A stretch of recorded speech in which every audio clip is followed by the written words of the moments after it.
Picture this, a landscape of endless sand dunes stretching to the horizon, where the only sound is the whisper of wind over parched earth.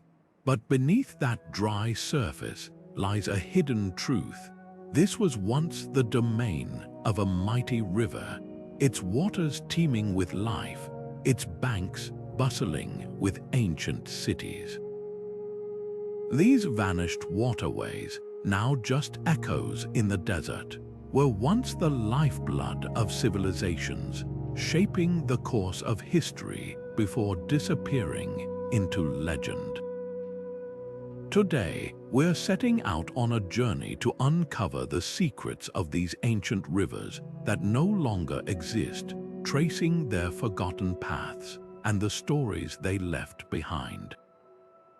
Think about the power of a river, how it carves canyons, nourishes crops, and connects distant cultures. Now imagine that river vanishing without a trace, leaving only whispers in the soil and fragments of pottery as clues.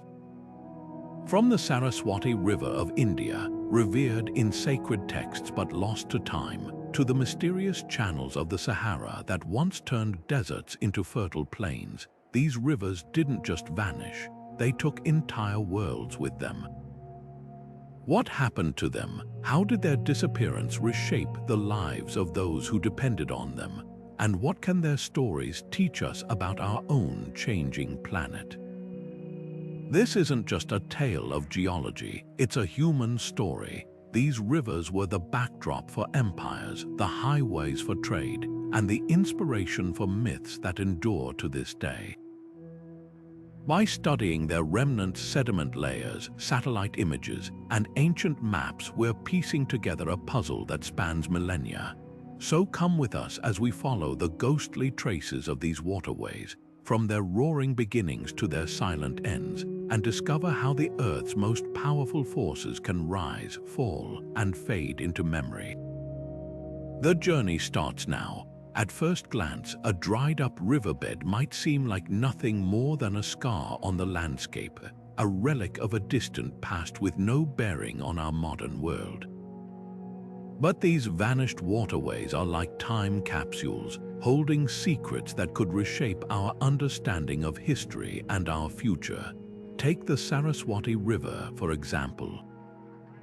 Mentioned in ancient Hindu texts as a mighty, life-giving force, its disappearance left behind not just geological clues, but also cultural echoes that still resonate today. By studying where it once flowed, scientists have uncovered evidence of thriving cities that collapsed when the waters vanished, offering stark warnings about how civilizations rise and fall with their water sources. It's not just about the past, though. These ancient rivers act as blueprints for how ecosystems respond to climate shifts. When researchers examine sediment layers along the lost rivers of the Sahara, they find patterns of drought and renewal that mirror what we're seeing today. The Sahara wasn't always a desert, it was once a lush network of waterways that supported giraffes, hippos, and human settlements. Its transformation into a desert holds urgent lessons for regions now facing extreme droughts, from the American Southwest to the Middle East. If we can decode how these rivers disappeared, we might better predict which modern waterways are at risk and how to protect them. Then there's the human element. Rivers don't just shape landscapes, they shape cultures. The Tigris and Euphrates may still flow today, but their ancient courses have shifted dramatically over millennia, dragging entire kingdoms with them. The myths of Mesopotamia, filled with floods and divine rivers, reflect how deeply these waterways were woven into identity and survival. When a river vanishes, it doesn't just take water with it, it takes stories, trade routes, and sometimes entire ways of life. By tracing these lost paths, we're not just mapping old riverbeds, we're piecing together the dreams and struggles of people who depended on them. So why does this matter now? Because water is never just water. It's a lifeline, a boundary, a god in some traditions. The fate of these ancient rivers reminds us that sustainability isn't a modern idea. It's a thread running through all of human history. As we face our own era of climate uncertainty, these ghost rivers whisper a warning. Civilizations that ignore their waterways don't just adapt, they disappear. The difference this time, we have the tools to listen before it's too late. The Saraswati River isn't just a ghost of geography. It's a river that lives on in the soul of a civilization. In the ancient Rig Veda, it's described as Ambatame, Nadatame, Divitame, the best of mothers, the greatest of rivers, the holiest of goddesses. Flowing alongside the Ganges and Yamuna in a sacred trinity, it was more than water, it was divinity in motion. Yet today, you won't find it on any modern map. So what happened to this legendary waterway? The answer lies where myth and science collide. Satellite imagery and sediment studies reveal a startling truth. The Saraswati was once a colossal Himalayan river, fed by glaciers and monsoon rains, carving a path through what's now the Thar Desert. But around 4,000 years ago, something shifted literally. Tectonic upheavals may have redirected its tributaries, while climate change turned monsoon patterns erratic. The river didn't just dry up overnight, it faded, leaving behind a trail of sand and stories. Archaeologists digging along its suspected route have uncovered something just as telling as dried riverbeds, the ruins of Harapan cities. These settlements, part of the Indus Valley civilization, thrived along the Saraswati's banks, their brick-lined wells and granaries hinting at a society built around its waters. When the river vanished, so did many of these cities, their people scattering like the river's last drops. Yet the Saraswati never truly disappeared. It migrated from geography to mythology. In Hindu tradition, it became a hidden river, flowing underground to merge with the Ganges and Yamuna at their sacred confluence. Pilgrims still honor it during rituals, pouring water into the sand as an offering to its invisible current. Even India's space agency named a satellite after it, a nod to how deeply this lost river is woven into the nation's identity. The Saraswati's tale is a reminder that rivers aren't just sources of life, they're mirrors of it. They reflect how cultures adapt to loss, how science can resurrect the past, and how even the mightiest forces of nature can become whispers in the wind. But here's the twist: the Saraswati might not be entirely gone. Some researchers believe its ancient channels still carry groundwater today, hidden beneath the desert like buried veins. Farmers in Rajasthan unknowingly tap into its legacy when they drill wells, drawing from the same reservoirs that once fed a civilization. It's a poetic symmetry. The river that vanished still quenches thirst, its story echoing from ancient hymns to modern irrigation. The Saraswati teaches us that endings aren't always absolute. Sometimes what's lost to sight endures in spirit, flowing through time in ways no map could ever capture. The Gagahakra river system might seem unremarkable today, a seasonal trickle of water that appears and vanishes with the rains, but buried beneath its dusty surface lies one of history's most dramatic vanishing acts. Many researchers believe this unassuming channel is all that remains of the mighty Saraswati, a river so vast it once rivaled the Indus. Satellite images tell a startling story. The Gaggar-Hakra's paleo-channels, like ancient fingerprints, stretch across northwestern India and Pakistan, marking where a colossal river system once surged. Sediment cores pulled from its bed reveal layers of coarse, water-worn gravel, proof that this wasn't always a fragile stream, but a powerhouse capable of carving landscapes and sustaining civilizations. What's even more fascinating is how this river's fate mirrors the rise and fall of the Harapan people. Along its banks, archaeologists have uncovered the bones of a lost world. Meticulously planned cities like Kalibangan, with their grid-patterned streets and advanced drainage systems. These weren't just settlements, they were hubs of trade and agriculture, fed by the Gagah-Hakra's fertile floodplains. Grain storage pits found here could hold enough harvests to feed thousands, suggesting a society that mastered water management. But then, around 3,900 years ago, something went terribly wrong. The river began to shrink, its waters retreating like a receding tide. Tree rings from the period show decades of punishing droughts, while geological evidence hints at tectonic shifts that may have stolen the river's Himalayan tributaries. Without its lifeblood, the Harapan cities withered. Bricks once used to build wells were repurposed for tombs, as if in a desperate bargain with the gods. Yet the Gagah-Hakra's legacy isn't just one of collapse, it's a lesson in resilience. As the river faded, its people adapted. Some migrated east toward the Ganges, carrying their knowledge of urban planning and irrigation. Others shifted to smaller villages, trading wheat for drought-resistant millet. The river's disappearance didn't erase civilization. It transformed it, scattering seeds of culture that would take root elsewhere.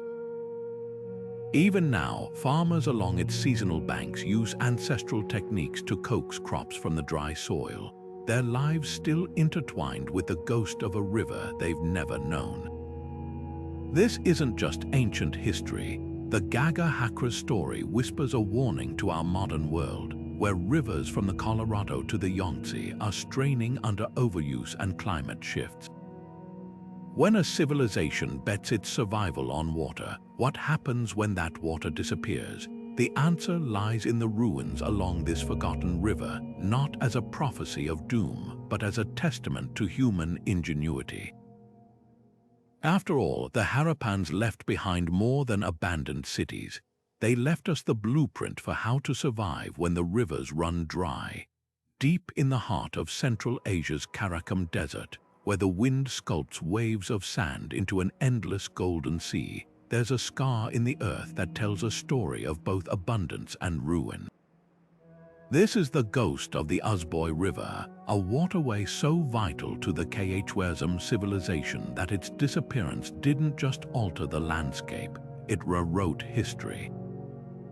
Imagine a world where merchants sailed boats laden with spices and silk along this bustling artery, where cities thrived under the shade of its fertile banks. Now, all that remains are crumbling ruins and the whispers of a river that vanished. The Usboy wasn't always a memory. For centuries, it served as a lifeline, branching off from the mighty Amu Darya and cutting through the desert like a sapphire ribbon. Satellite images reveal its ancient path dry channels stretching over 600 kilometers, flanked by the skeletons of long-dead forests. But around the 16th century, the river began to retreat. Some blame a natural dam formed by shifting sands near the Aral Sea, while others point to human hands diverting its waters for irrigation. Whatever the cause, the result was catastrophic. Without the Uzboy's flow, the Khwarezm oasis withered. Cities like Konya-Urgench, once a jewel of the Silk Road, found themselves stranded in a spreading desert, their grand mosques and libraries slowly buried by dunes. What makes the Usboy's story so haunting isn't just its disappearance, it's how quickly prosperity turned to dust. Archaeologists digging near its old banks uncover evidence of a society caught off guard by disaster.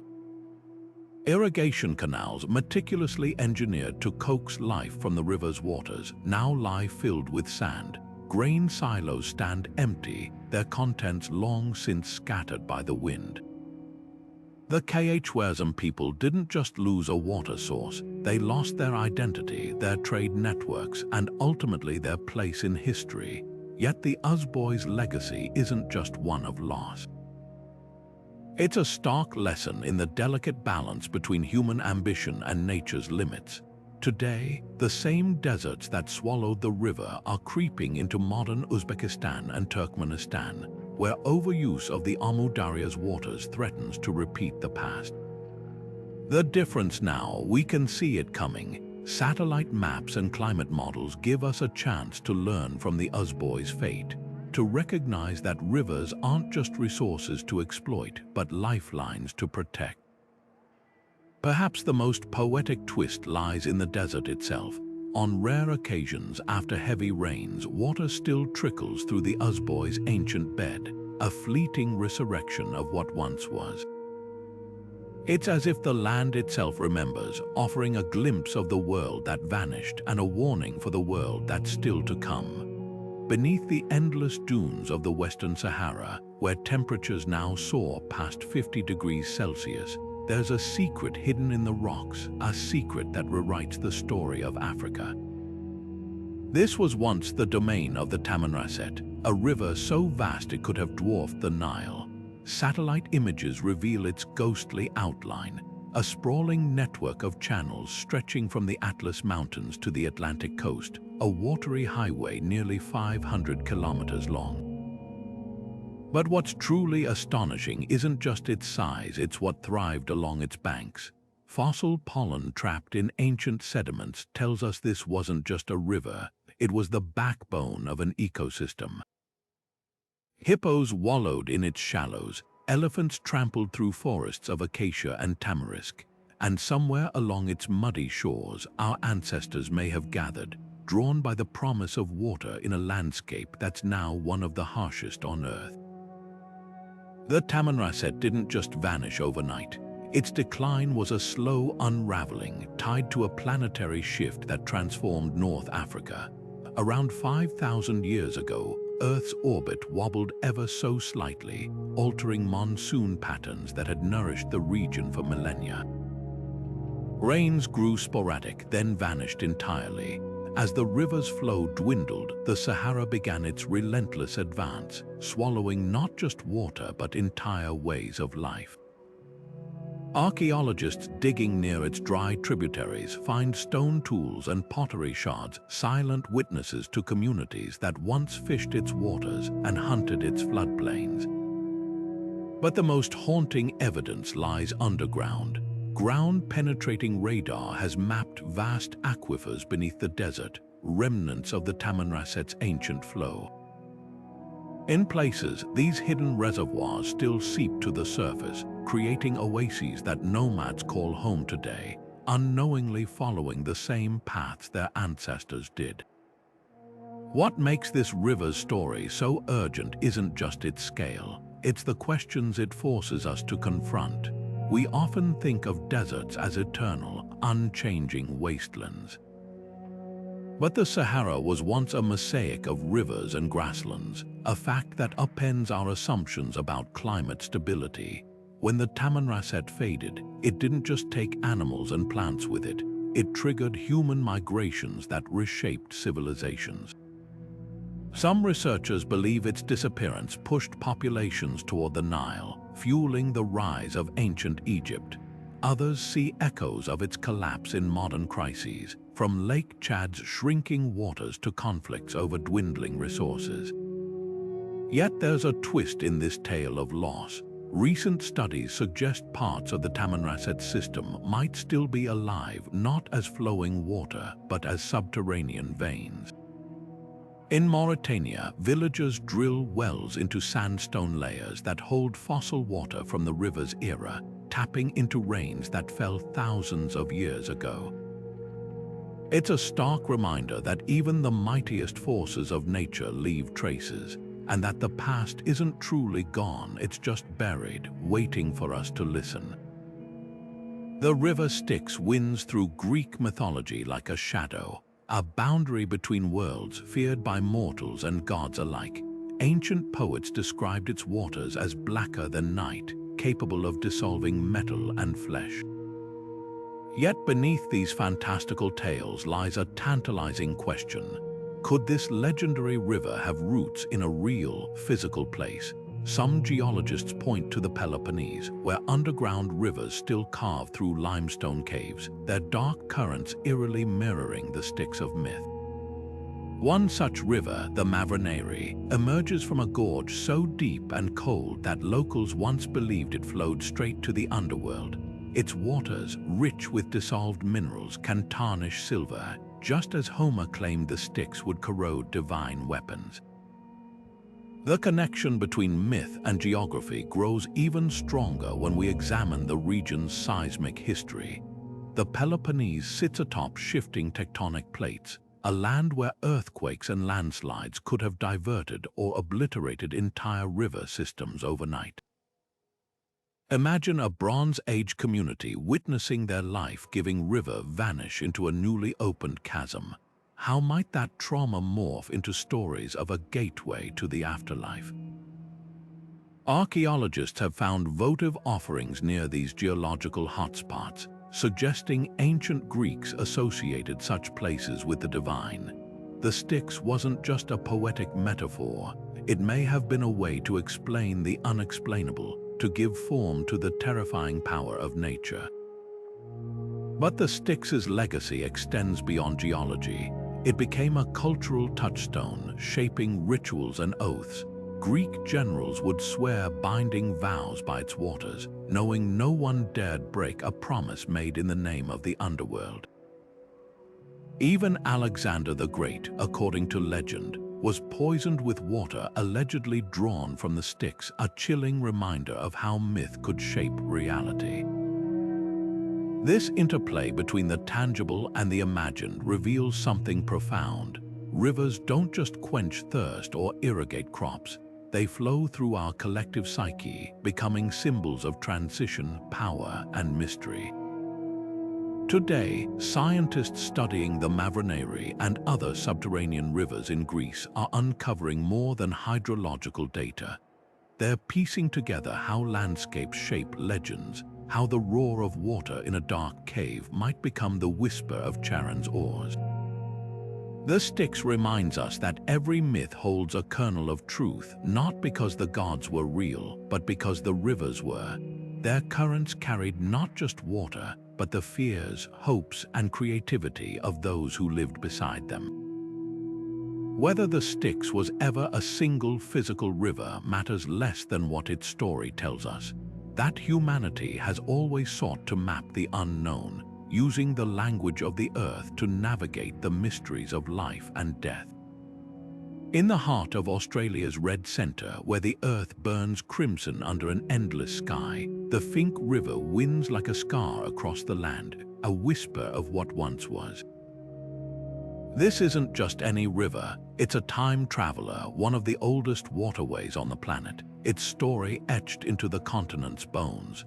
Geologists estimate its age at over 350 million years, meaning it predates dinosaurs, continental drift, even the formation of the surrounding mountain ranges. Imagine that a river so ancient it watched as the very hills rose around it. Today, its course is a patchwork of dry sand channels and sporadic waterholes, but hidden in its curves lies evidence of a past so dramatic it reshaped an entire landscape. The Finke's secret lies in its defiance. Most rivers follow the path of least resistance, flowing around mountains. Not the Finke. It cuts straight through the MacDonnell Ranges, its bed slicing through quartzite so hard it gleams like glass under the sun. This isn't a river that adapted to the land. It's a river that bullied the land into submission. How? Because when the Finke first began its journey, those mountains didn't exist. As tectonic forces pushed the ranges upward over eons, the river's current was so persistent, so unrelenting, that it carved downward faster than the earth could rise. The result, a geological oddity called an antecedent river, a waterway so stubborn it outlasted the very mountains in its path. For the errant people, the river's story is woven into creation itself. Their oral traditions describe a time when the Finke ran thick and wide, its banks teeming with life. Rock art along its dry stretches depicts fish and turtles, creatures unthinkable in today's parched environment. These aren't just stories, they're ecological archives. Pollen samples from ancient river sediments confirm what the errant have always known. The Finke once nourished lush forests, a stark contrast to the desert scrub that clings to its banks today. The river's decline wasn't sudden. It was a slow surrender to a changing climate, as Australia's interior transformed from a land of lakes to the arid expanse we know now. Yet, even in its diminished state, the Finke holds surprises. During rare floods, when monsoon rains finally reach the desert, the river awakens with a fury.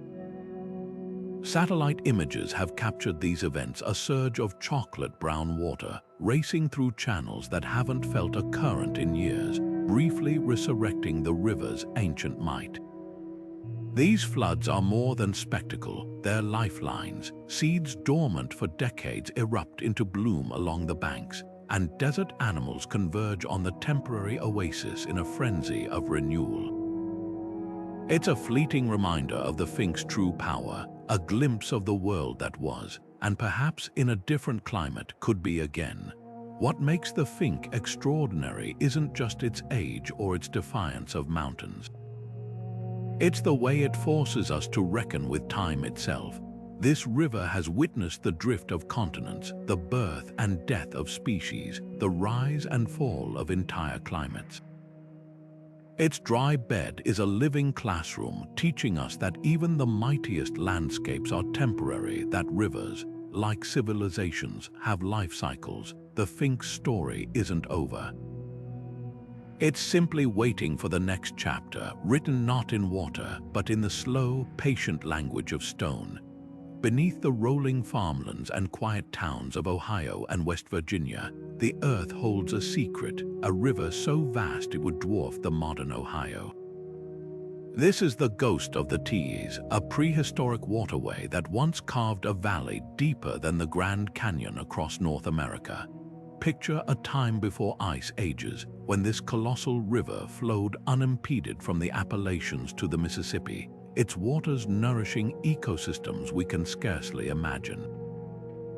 Today, its story survives not in flowing water, but in the whispers of well drillers and the echoes of seismic surveys, clues to a landscape erased by geological violence. The Teays didn't just disappear, it was obliterated. Around 2 million years ago, glaciers advanced like bulldozers, grinding southward until they met the river's path. Ice sheets hundreds of feet thick buried its valley, plugging its channels with debris. The river didn't stand a chance. As the glaciers retreated, they left behind a shattered watershed, forcing the Teays' surviving tributaries to find new routes. Out of this chaos, the Ohio River was born, a patchwork of repurposed waterways stitched together by the ice's destruction. Geologists can still trace the Teays' original course through anomalies in well logs, where drill bits suddenly plunge through layers of ancient river gravel before hitting bedrock. These buried sediments, some over 1,000 feet down, are time capsules of a lost world. But the Teays' legacy isn't just geological. Its destruction reshaped life in North America. Fossil evidence suggests its valley was a biodiversity hotspot, a ribbon of wetlands and forests teeming with mastodons, giant beavers, and other Pleistocene megafauna. When the river vanished, these species faced a choice: adapt or perish. Some followed the new drainage systems westward, while others faded into extinction. Even today, the ecological fingerprints of the Teays linger. Botanists note unusual plant communities along its buried path, descendants of flora that once thrived in its microclimate. What makes the Teays so extraordinary is how thoroughly it challenges our perception of permanence. Rivers seem eternal until they're not. The same forces that erased the Teays are still at work today, from melting glaciers shifting watersheds in Alaska to rising seas encroaching on coastal rivers. The difference: we're now living through changes that once played out over millennia. The Teays reminds us that landscapes aren't fixed. They're conversations between water, rock, and time, and sometimes the ice gets the last word. The Eridanos River flows through ancient Greek texts like a shimmering mirage. a waterway so grand it inspired tales of gods and tragic heroes. Hesiod wrote of its silver-swirling currents, while Herodotus dismissed it as pure myth, scoffing that no such river could exist in the foggy north. For centuries, scholars debated whether the Eridanos was real or just poetic imagination. Then, in the 1980s, a drilling rig in the North Sea pulled up something extraordinary: layers of sediment bearing the unmistakable fingerprint of a colossal river system. Suddenly, legend became geology. This wasn't just any river. The Eridanos was the Amazon of prehistoric Europe, a sprawling network that drained meltwater from Scandinavia's glaciers during the Ice Age. Its basin stretched from the Baltic to the English Channel, carving valleys now buried beneath hundreds of feet of seawater. Core samples reveal a story written in sand and gravel, evidence of torrential spring floods carrying rocks the size of refrigerators, then dropping them as the current slowed. But the most telling clues aren't in the sediment, they're in what the river left behind. Along its ancient banks, archaeologists find dense clusters of amber, that golden tears of the gods, so prized by Bronze Age traders. The Eridanos didn't just move water, it moved civilizations, funneling Baltic amber south to Mediterranean cultures who crafted it into jewelry, amulets, and even early currency. What's chilling about the Eridanos isn't just its disappearance, it's how it vanished. Unlike rivers that dry up or shift course, this one was swallowed whole by the sea. As glaciers melted 14,000 years ago, rising oceans flooded its valley, transforming fertile plains into the stormy waters we now call the North Sea. Satellite images still show its ghostly outline, a dendritic pattern etched into the seafloor like a phantom limb. Fishermen trawling these depths occasionally haul up mammoth teeth or Stone Age tools, reminders that humans once hunted where waves now roll. Yet the Eridanos never truly left us.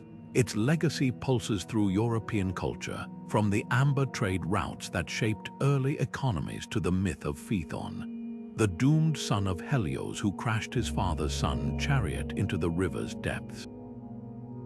Even the name survives. Modern scientists borrowed it for a minor creek near Athens, a humble echo of the colossus that once was. The river's fate mirrors our own coastal cities' vulnerabilities, where a few degrees of warming could rewrite maps just as dramatically. The difference, we're watching it happen in real time. Perhaps the most haunting lesson lies in the amber itself. Each golden piece is a time capsule, preserving insects and pollen from the Eridanos' lush floodplains. Peer close enough, and you'll see not just a pretty stone, but a snapshot of a lost world, one where a river too big to forget vanished beneath the waves, leaving only whispers in the sand and stories that outlasted the current that bore them. Hidden among the rose-red cliffs of Petra, where the desert heat shimmers like a mirage, lies one of history's most brilliant survival strategies, a water network so advanced it turned a barren canyon into a thriving metropolis. The Nabateans didn't just adapt to their harsh environment, they conquered it, bending the very forces of nature to their will. At first glance, Petra seems like the last place a civilization would flourish. Rainfall here is sporadic, sometimes vanishing for years, yet this city once boasted lush gardens, bubbling fountains, and even swimming pools. The secret: a labyrinth of channels, cisterns, and dams that transformed deadly flash floods into a lifeline. These weren't just simple ditches. The Nabateans engineered their water system with precision that rivals modern hydrology. They carved channels directly into cliff faces, their gradients calculated so precisely that water flowed uphill not by magic but by physics. By harnessing the siphon effect, they guided water around mountain bends and through stone tunnels to reach reservoirs perched high above the city. Their dams weren't mere barriers, they were carefully placed to slow floodwaters just enough to let sediment settle. ensuring only clean water reached storage tanks. Even today, you can see the ghostly outlines of these structures, their stones fitted together without mortar yet still holding after 2,000 years. But Petra's lifeline had a fatal flaw. It depended on rivers that no longer exist. Seasonal wadis, now dry for most of the year, once surged with enough force to fill the city's vast cisterns. Then the earth itself shifted. Tectonic activity tilted the landscape, diverting waterways away from Nabatean channels. Without steady floods to replenish their reserves, the system began to fail. Compounding the crisis, deforestation upriver increased erosion, clogging reservoirs with silt. What took centuries to build unraveled in decades, leaving Petra vulnerable to droughts that would have been mere inconveniences in its prime. The true marvel isn't just the engineering, it's how deeply water shaped every aspect of Nabatean culture. Their gods weren't sun deities but water spirits. Their wealth came not from gold but from controlling desert trade routes where water meant survival. Even their tombs, carved into cliffs, often feature channels directing rainwater to ceremonial basins, blending practicality and spirituality. When Rome annexed Petra, they kept the water system intact, recognizing its brilliance. But without the Nabateans' intimate knowledge of local hydrology, even Roman engineers couldn't prevent its decline. Petra's fate holds a mirror to our own era of climate uncertainty. Like the Nabateans, we've built civilizations on the assumption that water will always flow where we expect. But as rivers shift and rains grow erratic, their story reminds us that ingenuity alone isn't enough without adaptability. Even the greatest systems fail. The difference is, we can still read the warnings etched into Petra's stones, where the ghosts of lost rivers whisper lessons carved not just in rock but in time. The Colorado River today is a shadow of its former self, a cautionary tale unfolding in real time. Once a roaring force that carved the Grand Canyon, its flow has dwindled by nearly 20% over the past century, its reservoirs sinking to historic lows. Satellite images paint a stark picture. Lake Mead and Lake Powell, the river's giant holding tanks, now show bathtub rings of mineral deposits marking where water once stood. But this isn't just a story of shrinking reservoirs. It's a mirror reflecting the same forces that erased ancient rivers like the Saraswati and the Uzboy. The difference, we're witnessing the process firsthand with tools our ancestors never had, and perhaps just enough time to change the outcome. What makes the Colorado's decline so alarming isn't just the loss of water, it's the web of life and livelihoods unraveling with it. The river supports 30 million people across 7 U.S. states and Mexico, irrigating farms that grow 90% of our winter vegetables. Its waters power hydroelectric plants generating electricity for millions. Yet the very policies designed to share this resource, like the Colorado River Compact of 1922, were drafted during an unusually wet period, allocating more water than the river could sustainably provide. Now, with climate change reducing snowpack in the Rocky Mountains and rising temperatures evaporating what little flows downstream, the math no longer adds up. The parallels to vanished rivers are impossible to ignore. Just as the Harapans relied on the Saraswati until it vanished beneath their feet, modern cities like Phoenix and Las Vegas have built empires in the desert, betting on water that may not last. Like the Nabateans of Petra, we've engineered marvel's canals that snake across mountains, dams that hold back entire lakes, but engineering alone can't replenish what's lost when the climate shifts. The ancient Cautionary civilization collapsed when the Usboy River's course was diverted. Today, similar diversions for agriculture drain the Colorado faster than storms can refill it. Yet there's hope in these echoes of the past. Scientists studying the Colorado are applying lessons from ghost rivers to predict its future. Sediment cores from its delta reveal centuries of natural droughts far worse than today's, proving the river has weathered dry spells before. Indigenous communities along its banks, whose ancestors relied on the river for millennia, are reviving traditional water-saving practices, from floodplain farming to seasonal planting.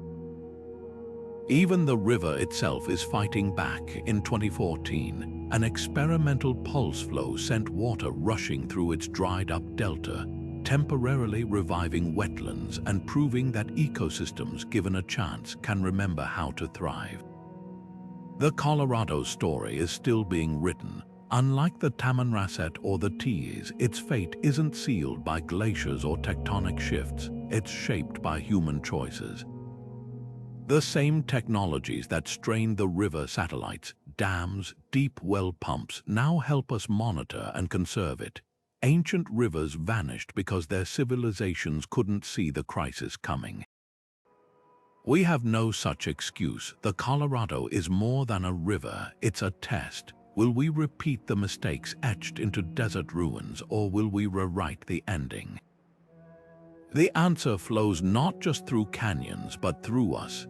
Climate change isn't just reshaping our future, it's rewriting the past. When we trace the disappearance of rivers like the Saraswati and the Tamanrasset, we're not just studying ancient geography, we're uncovering a pattern of planetary shifts that could hold the key to our own survival. Take the Saraswati's decline around 4,000 years ago. Sediment cores from its former basin reveal a startling truth. This wasn't a slow fade, but a collapse. Layers of fine silt abruptly give way to coarse sand, telling the story of monsoons that once drenched the Himalayas growing erratic, then vanishing entirely. The same phenomenon appears in the Sahara, where pollen samples from the Tamanrasset's era show grasslands withering into dust as global temperatures inched upward. These weren't isolated events, they were dominoes falling in a chain reaction of climate change. What's chilling is how closely these ancient shifts mirror what satellites detect today. The same orbital wobbles that dried up the Sahara, called Milankovitch cycles, are now compounded by human activity, accelerating changes that once unfolded over millennia. Glacial retreat in the Himalayas, which starved the Saraswati of its headwaters, echoes in real time as modern glaciers feeding rivers like the Ganges and Indus shrink at alarming rates. The Tamanrasset's fate is equally prophetic.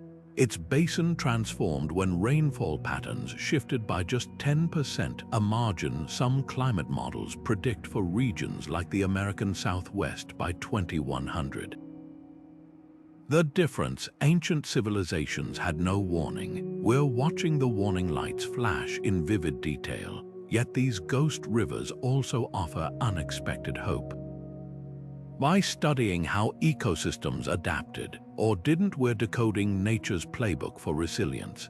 Along the Saraswati's dried course, archaeologists find evidence of Harapan farmers switching from water-intensive wheat to drought-resistant millet, a pivot that bought communities extra centuries before the river vanished completely.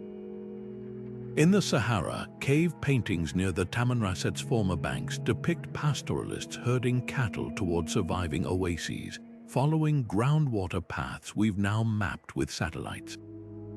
These aren't just historical footnotes, they're blueprints. Modern hydrologists use such data to predict which rivers are most vulnerable, from the Colorado to the Mekong, and design interventions like aquifer recharge systems inspired by ancient water harvesting techniques. The most urgent lesson, though, lies in what these rivers didn't survive. The Saraswati and Tamanrasset didn't fail because of climate change alone, they collapsed under the weight of compounding pressures.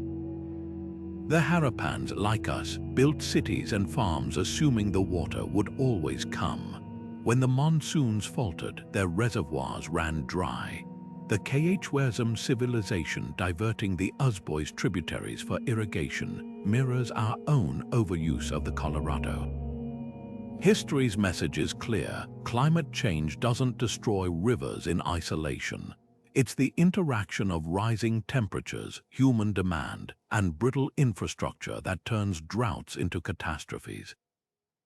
That's why these ancient waterways matter now more than ever. They prove that rivers aren't just casualties of climate change, they're its messengers. The Saraswati sands whisper that adaptation is possible, but only if we listen before the water's gone.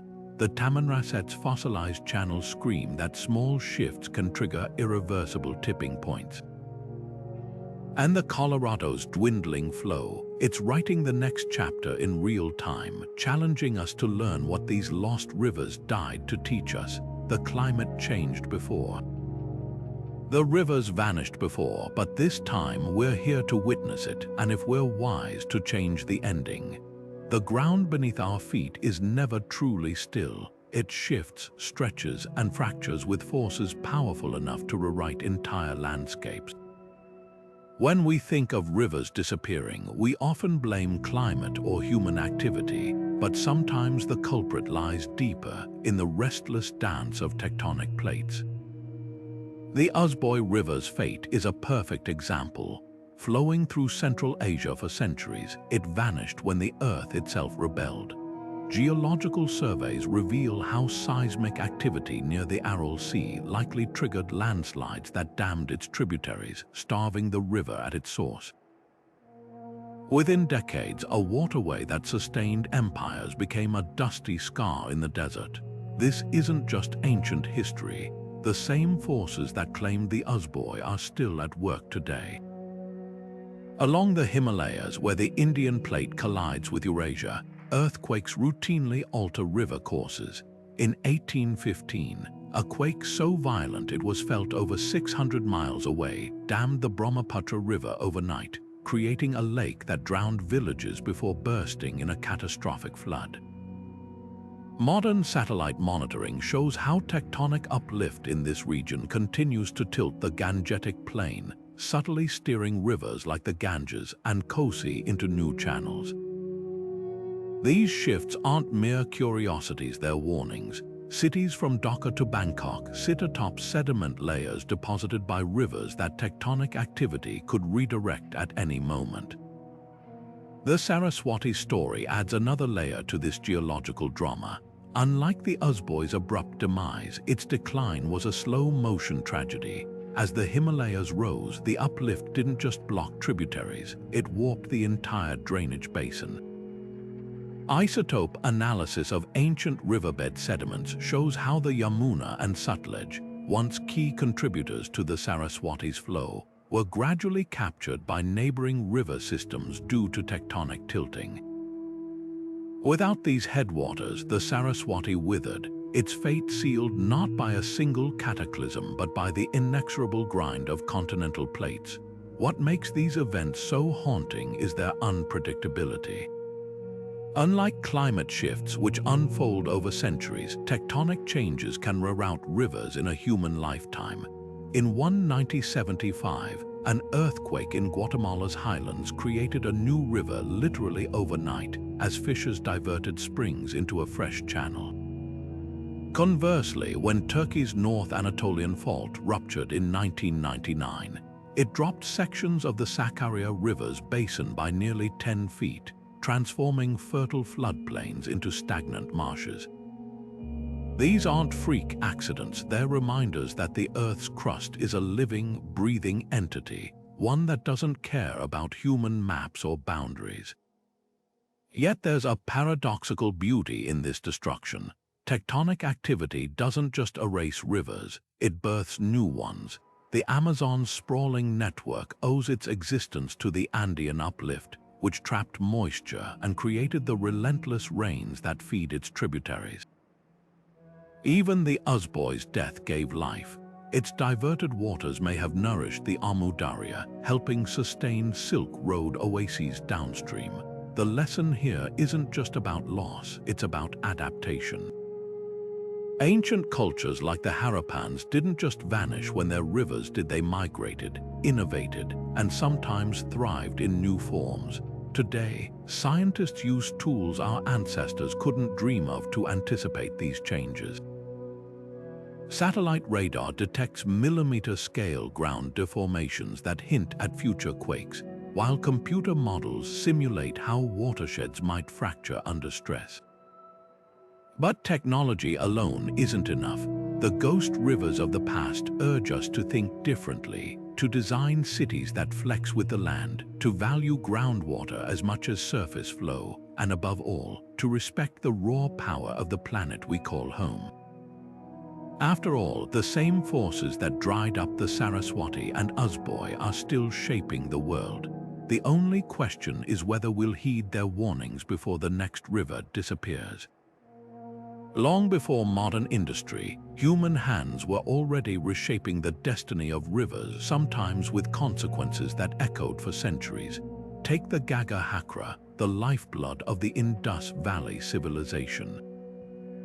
Archaeologists studying its dried-up channels have uncovered something startling: layers of silt packed with broken pottery and abandoned tools, telling a story of a society that may have loved its river to death. The Harapans built vast networks of canals to irrigate wheat and barley fields, their engineering skills rivaling anything in the ancient world. But each diverted drop of water weakened the river's flow, while deforestation for farmland increased erosion, choking its channels with sediment. Climate change played its part, but human activity likely turned a crisis into a catastrophe, a warning etched in sun-baked clay 4,000 years later. Across the Mediterranean, the Romans demonstrated even more dramatic river manipulation. In Spain's Los Majulas region, they employed a technique called ruina montium, literally wrecking mountains, to mine gold. By tunneling into hillsides and flushing entire slopes with pressurized water, they diverted rivers to expose precious ore. The scale was staggering. Modern estimates suggest they moved over 500 million cubic meters of earth, permanently altering local watersheds. Pliny the Elder described the aftermath: rivers running red with sediment, their fish poisoned by mercury used in gold processing. What's chilling is how familiar this sounds, like modern mining disasters that turn waterways toxic, just without the benefit of environmental regulations. Yet these ancient interventions weren't always destructive. In Sri Lanka, the Anuradhapura kingdom engineered tanks, massive reservoirs fed by monsoon rains that turned seasonal rivers into perennial lifelines.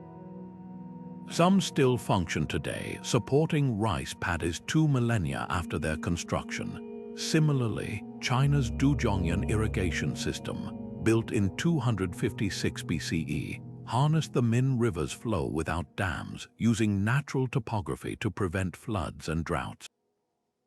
These successes reveal a crucial truth. It's not human influence itself that dooms rivers, but the balance or imbalance between short-term gain and long-term stewardship. The lesson from these ghost rivers isn't that our ancestors were reckless, it's that they were human. Like us, they faced droughts and famines, pressing needs that made tomorrow's water seem less urgent than today's hunger. The difference is scale and speed. Where the Harapans took centuries to inadvertently drain their river, modern agriculture can deplete aquifers in decades. Where Roman miners polluted valleys, today's industries alter global hydrology through climate change. But history also offers hope. Just as ancient failures teach us what to avoid, ancient successes like those Sri Lankan tanks show how civilizations can thrive alongside rivers rather than at their expense. The choice isn't between development and preservation. It's about learning from the past to write a better ending this time. Imagine seeing through time, peeling back layers of sand and soil to uncover waterways that vanished millennia ago. That's the power of modern satellite technology, which has transformed ghost rivers from myths into mapped realities. Tools like LiDAR, which uses laser pulses to penetrate dense vegetation, and radar satellites that detect subtle elevation changes, have become our time machines. When scientists pointed these instruments at the Sahara, they didn't just find the Tamanrasset's buried channels, they reconstructed an entire lost world. The data revealed a river system wider than the Nile, its tributaries branching like veins across what's now the world's largest desert. But how does it actually work? Picture LiDAR as a high-tech echolocator. Mounted on planes or drones, it fires millions of laser beams at the ground. Some bounce back instantly from treetops or buildings, while others slip through gaps, hitting the Earth's surface and returning microseconds later. By timing these echoes, researchers build precise elevation models, stripping away forests to expose ancient riverbeds carved into the terrain.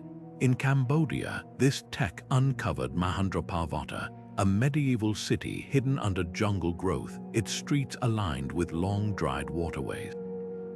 Similarly, radar satellites like Sentinel-1 use microwaves to detect soil moisture differences, spotting buried channels even under meters of sand.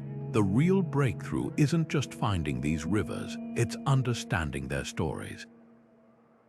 Take the Saraswati again. Satellite gravity measurements from NAS, a GRACE mission, detected underground water matching its suspected path, suggesting parts of the river still flow secretly beneath the desert.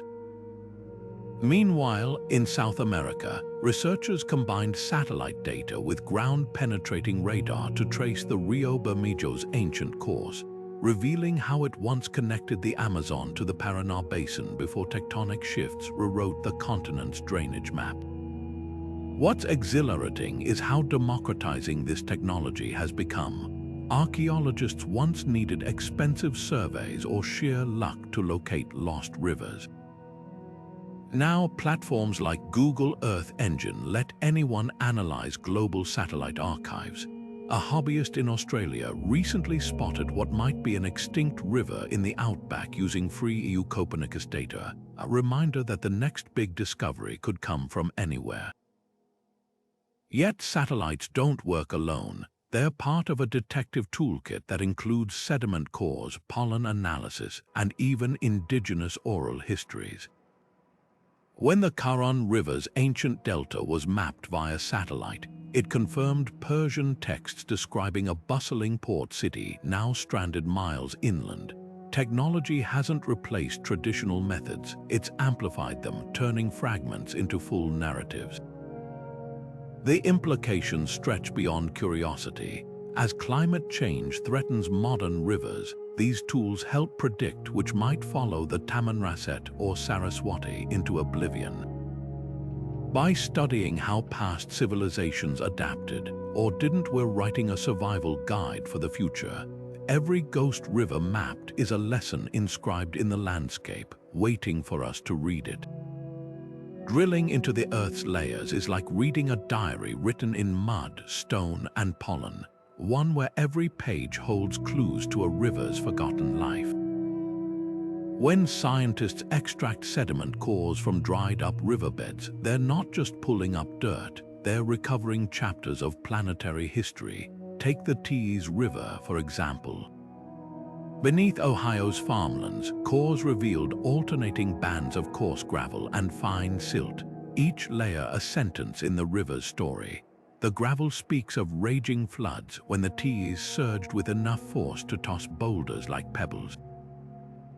The silt whispers of quieter times when the river metered lazily across its floodplain, but the most telling clues are microscopic pollen grains preserved like tiny time capsules. These flecks of dust tell us the Teays banks were once lined with oak and hickory forests, a far cry from today's cornfields. The magic of sediment analysis lies in its precision.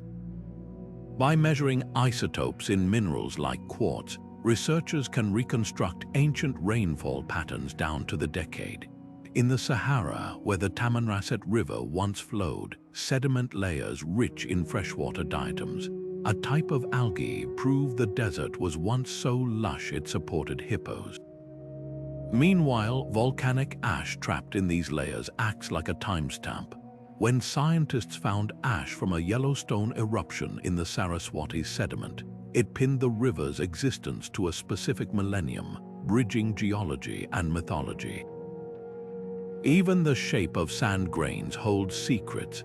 Under a microscope, water-worn quartz from the Gagahakra system shows the telltale smoothness of a river that once ran strong and steady, not the erratic seasonal trickle we see today.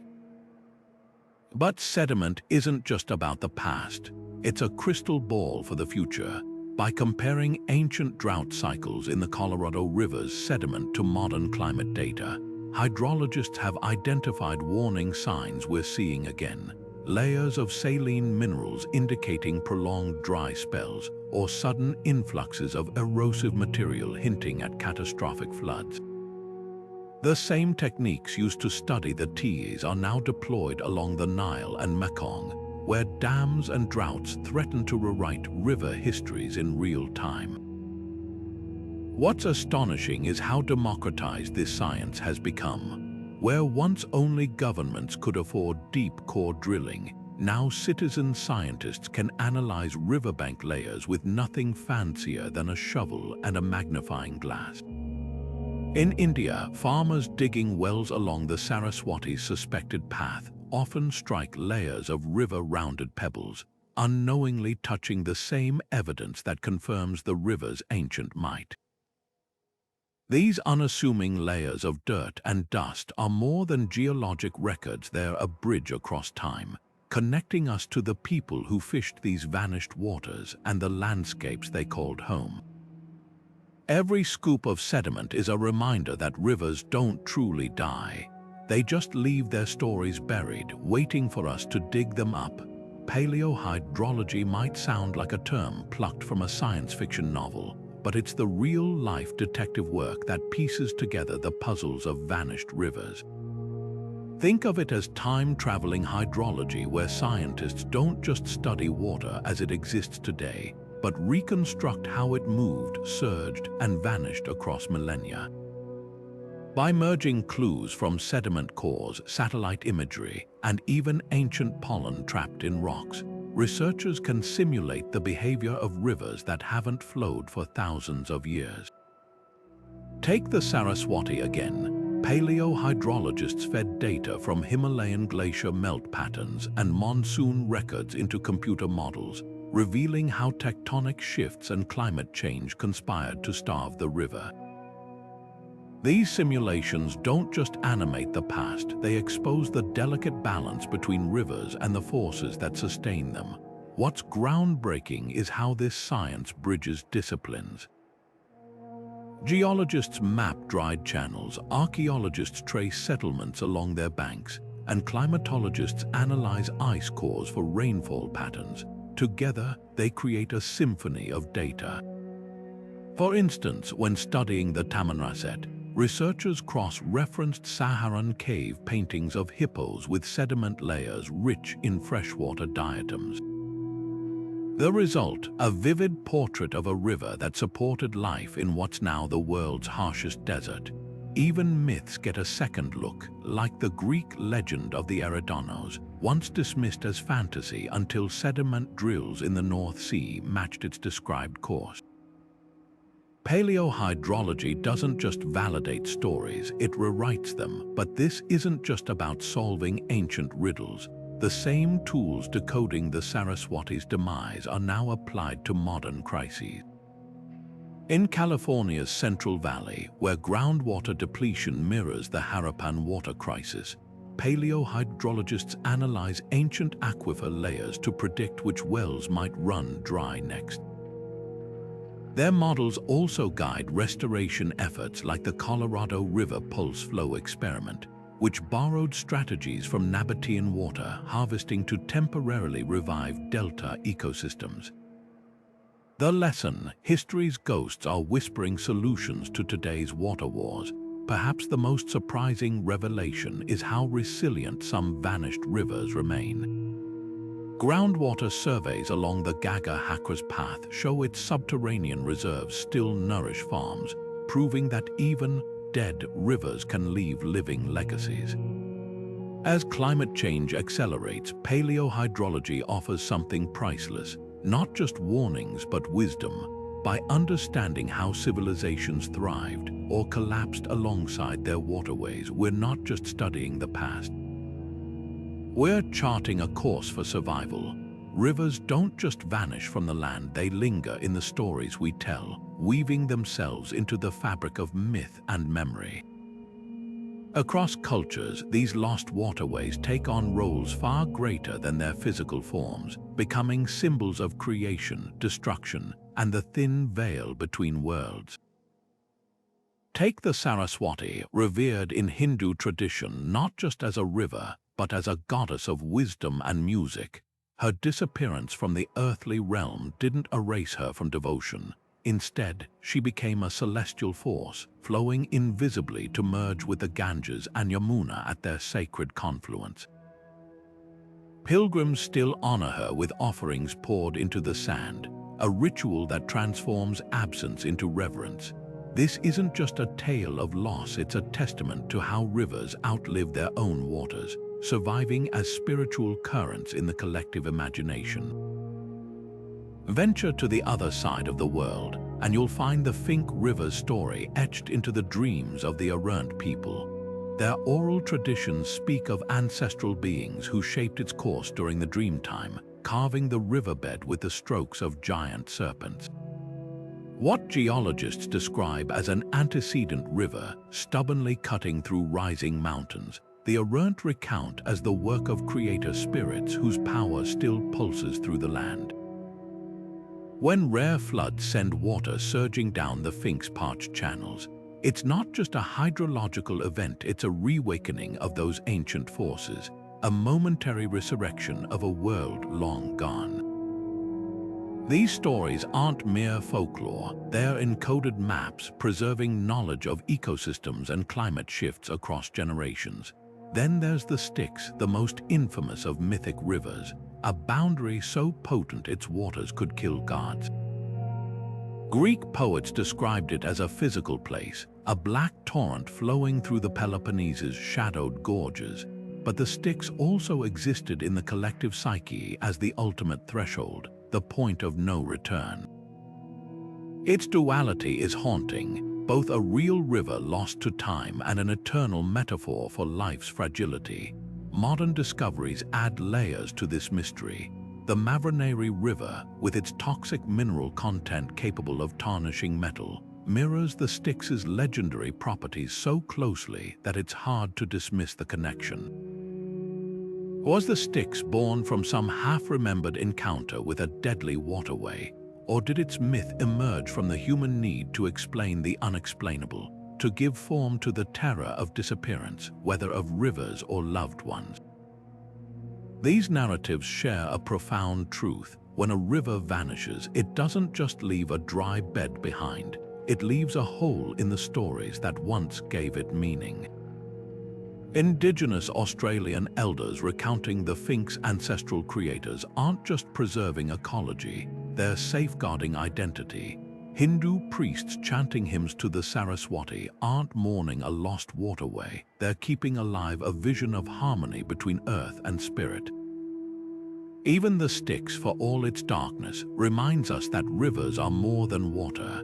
They're mirrors of our deepest fears and hopes, currents that carry not just fish and sediment, but the weight of what it means to be human. The most striking lesson lies in the parallels between these myths. From the Nile's life-giving floods in Egyptian cosmology to the Amazonian tales of rivers born from celestial serpents, cultures worldwide have wrapped their waterways in narrative like sacred armor. When those rivers disappear, the stories evolve but endure, adapting like the people who tell them. The Saraswati flows underground, the Finke's creators sleep in the land. The Styx becomes both poison and promise. In the end, these myths ask us a question. If a river can live on in memory long after its waters fade, What does that mean for the rivers we're losing today? Perhaps the tales we spin about them now, the dams we fight, the conservation efforts we champion, are just the latest verses in an ancient song, one that began when the first storyteller watched a river dry up and refused to let it die. Walking through the ruins of Mohenjo-Daro or Petra today, it's easy to miss the most telling detail, not the grand temples or intricate carvings, but the subtle scars left by water. Along the Gagah-Hakra's dry bed, archaeologists have uncovered Harapan bricks lined with gypsum, a mineral that resists erosion from constant moisture. These unassuming blocks are silent witnesses to a civilization that once thrived on a river now vanished beneath the dust. Further west, in Petra's towering canyons, the Nabateans carved channels so precise they could calculate water flow down to the droplet, turning flash floods into a lifeline. These sites aren't just relics, they're lessons in adaptation, etched in stone and clay. What's striking isn't just the ingenuity of these systems, but their inevitability. Wherever rivers flowed, humans built, and when the waters shifted, those structures became tombstones. In the Indus Valley, the Harapan's grid-patterned cities reveal a meticulous relationship with water. Streets aligned with seasonal flows, wells positioned like clockwork, and communal baths fed by gravity-driven pipes all speak of a society that understood its river intimately. Yet when the Gagahakra began to fade, even this mastery wasn't enough. Excavations show later layers of pottery growing cruder, grain stores shrinking, a slow unraveling as the lifeblood of the civilization drained away. The river didn't just abandon them, it forced a choice, adapt or perish. Some communities migrated toward the Ganges, carrying their urban blueprints with them. Others fractured into smaller villages, trading wheat for drought-hardy millet. The ruins tell a story not of sudden collapse, but of transformation under pressure. Petra's fate offers a different warning. Here, the Nabateans didn't just rely on their river, they weaponized it. Their dams and cisterns were feats of hydraulic engineering, capturing every drop of sporadic rainfall. But their brilliance contained a fatal flaw, dependence on a single, fragile source. When tectonic shifts tilted the landscape, diverting the wadis that fed their reservoirs, the system failed. Unlike the Harapans, who had room to retreat, Petra was trapped by its own grandeur. The very cliffs that made it defensible became a prison when the water vanished. Archaeologists find later Roman-era attempts to maintain the waterworks, but without the Nabateans' nuanced understanding of local hydrology, even imperial engineering couldn't stave off decline. The lesson, sustainability, isn't just about technology, it's about flexibility. Yet these sites also whisper of resilience. At Dolavera, a Harapan city in modern Gujarat, researchers uncovered a series of cascading reservoirs that recycled water through neighborhoods and fields. Even as the Gagah-Hakra dried, this system bought precious extra decades of survival. Similarly, in Petra's hinterlands, nomadic tribes adapted by rediscovering ancient springs, their knowledge outlasting the stone monuments. These aren't tales of defeat, but of ingenuity in the face of change. The artifacts left behind, a Harapan seal depicting a river deity, a Nabatean coin showing a water goddess, reveal how deeply these cultures revered the forces that sustained them. Their reverence wasn't misplaced. It's a reminder that civilizations don't end when their rivers do. They evolve, sometimes in ways we're only beginning to understand. The real revelation lies in the ordinary objects. A child's toy boat found in Mohenjo-Daro's ruins, a Nabatean merchant's ledger detailing water taxes. These fragments humanize the grand narrative of rise and fall. They prove that adaptation isn't just about survival, it's about preserving what makes us human. When we study these sites, we're not just mapping lost rivers. We're reading the diaries of those who loved, feared, and depended on them, and in doing so, we're preparing to write our own. The rivers we depend on today, the Nile, the Yangtze, the Mississippi, may seem permanent, but history tells a different story. The same forces that erased the Saraswati and the Tamanrasset are already at work reshaping modern waterways. Only this time, we're accelerating the process.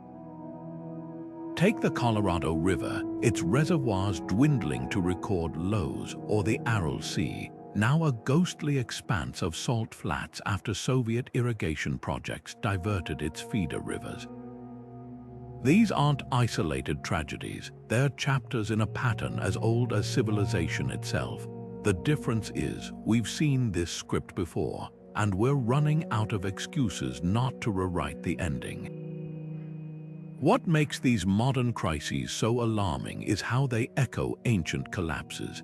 Like the Harapans overdrawing the Gagahakra, farmers in California's Central Valley have pumped so much groundwater that the land itself is sinking. Satellite data shows parts of the valley subsiding at rates of up to 2 feet per year, a slow-motion replay of the subsidence that doomed Mesopotamian canals. Meanwhile, the Nile Delta, home to 40% of Egypt's population, faces a double threat reminiscent of the Tamanrasset's demise: rising seas salinating its soils and Ethiopian dams reducing its flow. History's lesson is blunt: when rivers fail, so do the societies built around them. Yet buried in these warnings are blueprints for survival. The Nabateans of Petra thrived in a desert by harvesting every drop of floodwater, their techniques so precise they could sustain a city with just 4 inches of annual rainfall. Today, engineers in Israel and Australia are reviving these ancient methods, combining them with modern tech like soil moisture sensors and AI-driven irrigation.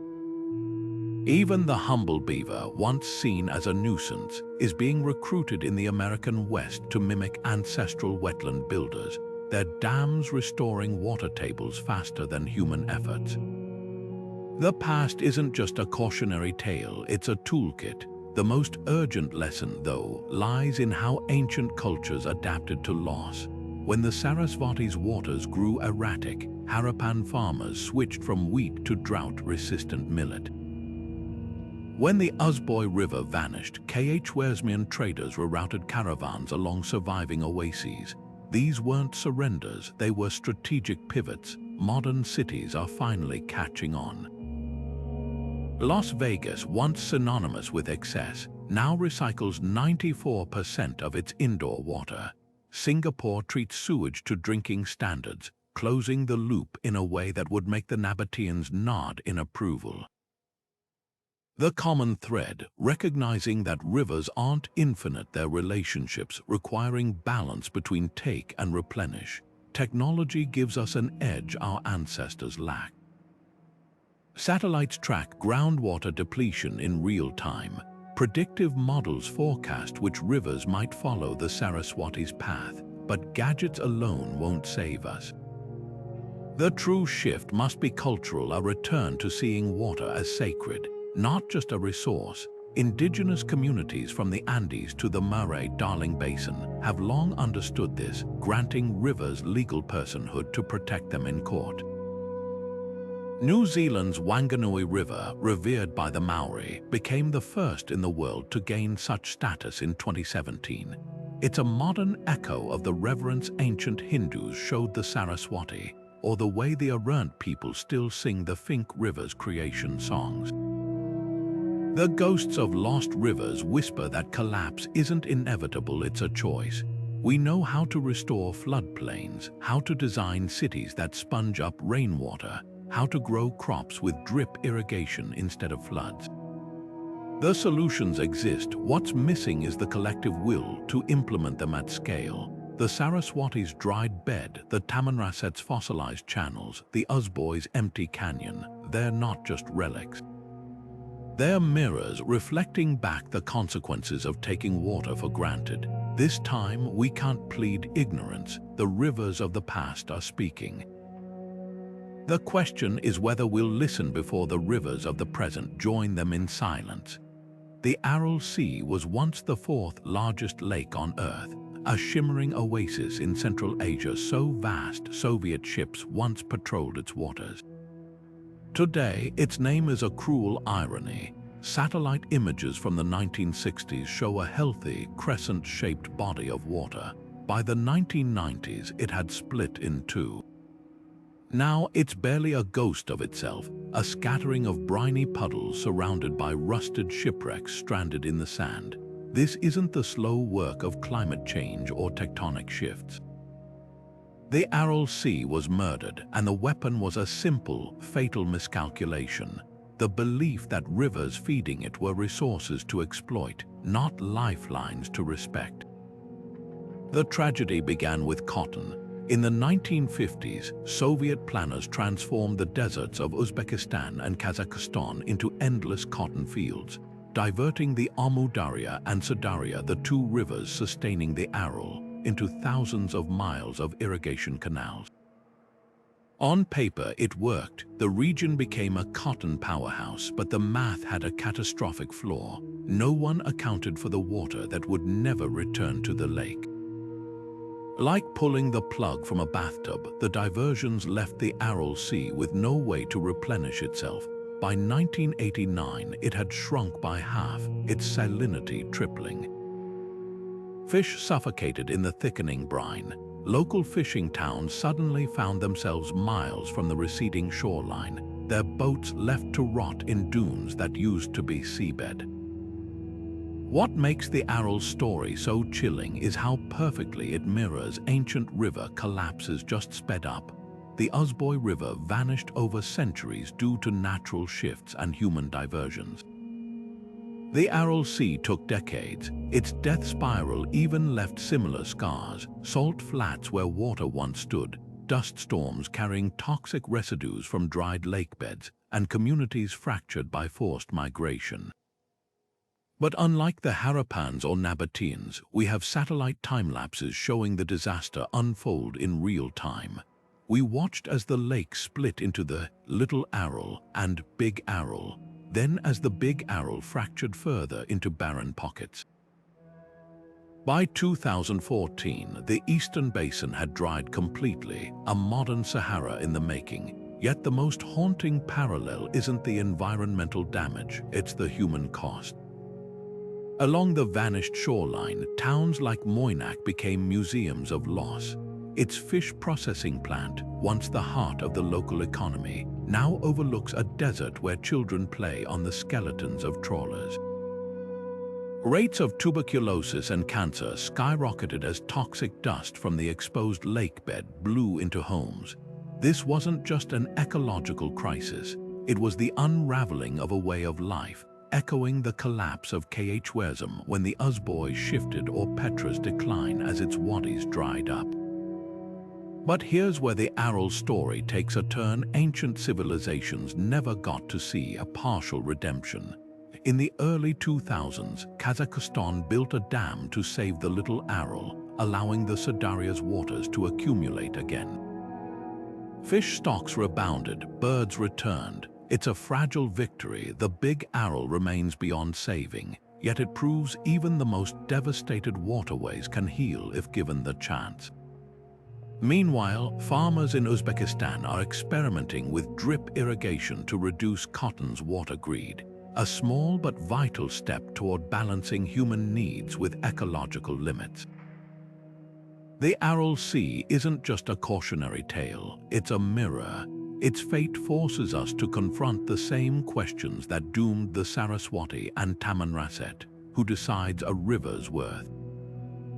How much water can we take before the balance tips? The difference is we're living through the answers in fast forward. The Aral didn't just vanish. It showed us exactly how rivers die, and in doing so handed us the blueprint for how to save the ones we have left. Standing on the banks of the Nile today, watching its chocolate-brown waters roll past the pyramids, it's hard to imagine this river as anything less than eternal. Yet the same was once said of the Saraswati, the Tamanrasset. and the Teays rivers that powered civilizations before vanishing into the sands of time. The Nile's vulnerability is hidden in plain sight. Upstream, the Grand Ethiopian Renaissance Dam now holds back billions of cubic meters of water, reducing flow to Egypt, where 95% of the population lives within a stone's throw of the river. Add the pressures of rising temperatures evaporating more water each year, and a growing population drawing ever deeper from its banks, and the math becomes ominous. The Nile has survived for 30 million years, but never before has it faced such concentrated human demand. The Amazon's predicament is different but equally precarious. This isn't just a river, it's a self-sustaining weather machine. Every day, its trees exhale 20 billion tons of water vapor, seeding flying rivers of rain that water the continent. But deforestation is breaking this cycle. Cut down enough trees and those flying rivers dissipate, like unplugging a pump. Satellite data shows parts of the southern Amazon now releasing more carbon than they absorb, a tipping point that could turn swaths of rainforest into savanna. Without that dense canopy to recycle moisture, the entire hydrological system could unravel, leaving the Amazon River itself a shadow of its current might. Scientists warn that losing just another 5% of the forest could trigger irreversible drying, a scenario eerily reminiscent of the Sahara's transformation from grassland to desert millennia ago. What makes these modern threats so insidious is how they echo the past. The Harapans didn't wake up one day to find the Gagah-Hakra gone. It was death by 1,000 cuts, diverted irrigation, shifting monsoons, and unchecked sediment buildup. Today, the Nile suffers from similar compounding pressures. Farmers along its banks still flood their fields, wasting water through evaporation, just as Mesopotamian canals did before the Tigris and Euphrates shifted course. Meanwhile, the Amazon faces a double bind reminiscent of the Uzboy's fate. Not only is the river's flow altered by dams and mining, but the very rains that feed it are dwindling as deforestation climbs. History's lesson is clear. Rivers don't disappear overnight. They fade gradually until one day the people who depend on them realize the water won't return. Yet there's a crucial difference this time. We can see the crisis coming. Unlike the Nabateans, who had no satellites to warn of tectonic shifts diverting their wadis, we have real-time data tracking every drop in the Nile's reservoirs and every hectare lost in the Amazon. Projects like the Amazon Drought Monitor use AI to predict dry spells months in advance, while Egyptian hydrologists model scenarios for sharing the Nile's diminished flow. Technology alone won't save these rivers, but it buys us something our ancestors never had: time to change course. The real test lies in whether we'll use that time wisely. Along the Nile, some farmers are reviving ancient techniques like basin irrigation, which uses gravity to distribute water with minimal waste, a method depicted in pharaonic tomb paintings. In Brazil, indigenous communities are deploying drones to monitor deforestation, blending ancestral stewardship with modern tools. These efforts are drops in the bucket compared to the scale of the threat, but they prove the blueprint exists. The ghosts of lost rivers whisper that collapse isn't inevitable, it's the sum of our choices. The Nile and Amazon may seem invincible, but so did the rivers sleeping beneath the Sahara until the day they weren't. The difference now is that we're watching the warning signs in real time, with the power to steer the story toward renewal rather than ruin. Picture a team of researchers knee-deep in the sands of the Thar Desert, their fingers brushing against pottery shards half buried in the dirt, not random debris, but silent witnesses to a lost river's course. These modern-day explorers aren't wielding whips or fedoras, but something far more powerful: magnetometers that detect buried channels, drones mapping topography from above, and sediment corers extracting millennia-old mud like pages from a diary. Paleo river hunting isn't just about finding dry riverbeds. It's about reconstructing entire ecosystems from fragments, blending sweat and dirt fieldwork with satellite precision to solve Earth's greatest cold cases. Take the quest for the Saraswati. While ancient texts pointed to its existence, proving it required a detective's patience, teams combed Rajasthan's deserts, following faint depressions in the land that only Lidea could confirm as ancient river valleys. But the real breakthrough came from an unexpected source: villagers' wells. Locals digging for water kept hitting layers of rounded pebbles, the kind only a strong current could shape. Scientists realized these weren't just random stones. They were the Saraswati's fingerprints, preserved underground like a secret waiting to be told. Then there's the thrill of cave diving, literally plunging into history. In Mexico's Yucatan Peninsula, underwater archaeologists swim through flooded cavern systems that were once dry riverbanks during the last ice age. Stalactites drip beneath the waterline, proving these caves were air-filled when humans first crossed into the Americas. One team even found a human skeleton dated to 13,000 years ago, curled beside the bones of a giant sloth, all stranded when rising seas swallowed their river highway. These submerged tunnels aren't just geological oddities. They're time capsules, preserving snapshots of landscapes that vanished as the glaciers melted. The tools of the trade keep evolving. In Australia, researchers used ground-penetrating radar to trace the Finke River's ancient path beneath 50 feet of sand, revealing how it once connected to long-dead inland seas. Meanwhile, in the Sahara, scientists strapped GPS trackers to desert foxes, whose nocturnal wanderings led them to hidden oases, remnants of the Tamanrasset's tributaries. Even humble mud gets a starring role. By analyzing isotopes in sediment cores, teams can reconstruct rainfall patterns down to the decade, like reading a river's autobiography written in molecules. But the most surprising discoveries often come from blending old and new. In Iran, archaeologists cross-referenced medieval trade routes with satellite images, realizing caravanserai ruins formed a straight line, not along a road but a vanished river. The Usboy's ghost had been hiding in plain sight, its course etched into the placement of thousand-year-old rest stops. Similarly, indigenous oral histories in the Amazon guided researchers to fossilized riverbanks now miles from any water, proving ancestral stories held hydrological truth passed down through generations. What drives these explorers isn't just academic curiosity, it's the urgency of our warming world. By understanding how rivers like the Gagahakra collapsed, they're creating playbooks for modern drought resilience. Every buried channel, every layer of pollen in a sediment core adds another piece to the puzzle of Earth's fickle water cycle. The next time you see a desert canyon or a dry wash, remember, it might not be a place where water is absent, but where water once was and could be again. The past isn't just prologue, it's a map waiting to be read. These vanished rivers are more than just dry riverbeds or forgotten names on ancient maps. They're living lessons etched into the earth itself. Think of the Saraswati, its waters now flowing only in hymns and groundwater, yet still shaping the lives of farmers who unknowingly tap into its hidden reserves.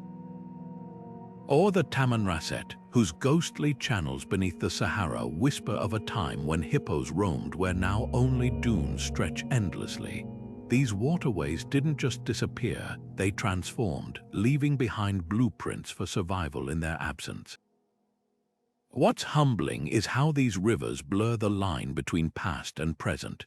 The same forces that dried up the Gagahakra, shifting monsoons, tectonic tilts, are now at work in places like the American Southwest, where the Colorado River's flow has dwindled to a trickle of its former might.